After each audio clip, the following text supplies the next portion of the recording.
Hey 3G Factory fam! Here's a compilation of our Resin Fails Storytime series. Make sure to follow us if you'd like to see more. Storytime, how I set resin on fire. Okay, so one day, Mom and I were doming pieces. We were working on opposite sides of the table, doing our own thing, and I needed the heat gun, but I didn't have it, and so I decided to just go ahead and use our blowtorch, which we don't like to use because, fun fact, if you use them on silicone, they can melt your silicone molds, and then the pieces will get stuck to them. It's awful.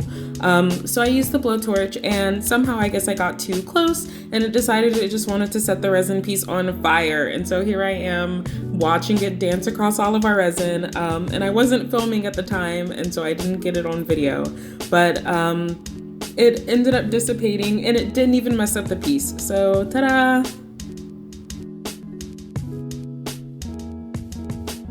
Story time, why you should not work with resin when you're exhausted. Okay, so we were working on graduation bottles and we really needed to get them out. So we decided to pull an all-nighter, mixed up a batch of resin. It was like 4 a.m., so we definitely should have been asleep, but we mixed up the batch, set it onto our bottles, and put it on our cup turner. The next day we came and checked it and the resin is still running. We turned off the cup turner and all of the resin just dripped down the sides. It was everywhere. And turns out we forgot to add the hardener. So we had to clean up globs and globs of resin, wasted it in the end, and then never got to finish the bottles. So please, if you're tired, go to sleep. Story time, why you should make sure you don't use too much hardener. Okay, so one day we were working on a batch of resin. I honestly don't even remember the piece because obviously we didn't get to finish it. So resin has like a 20 to 30 minute time frame that you can use to work on it before it starts getting hard. And so we set our timer for a couple of minutes, we're stirring our resin, and all of a sudden it gets really hot, like hot to the point like it hurts to like hold the silicone cup.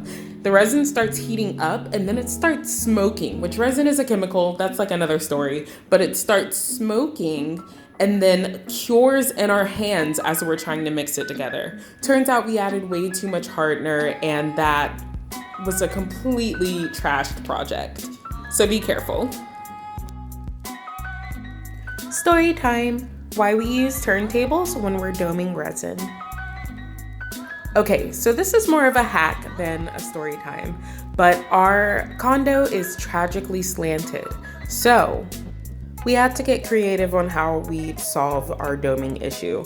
So sometimes we'd dome pieces, let it sit, and then come back the next morning and all of the resin is cured on the doming tray instead of on our pieces themselves. So this table not only helps us to see all the different sides of our resin pieces, and access them in a more easy fashion, but it also helps us when it's starting to slant to one side, and it stops it from pulling on any one side. So I definitely recommend getting one if you work with resin and you have a problem with uneven surfaces. Thank you so much for listening. We hope some of these helped you out or at least made you laugh.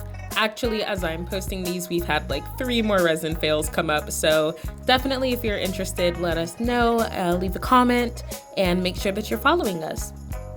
Thank you, and bye-bye.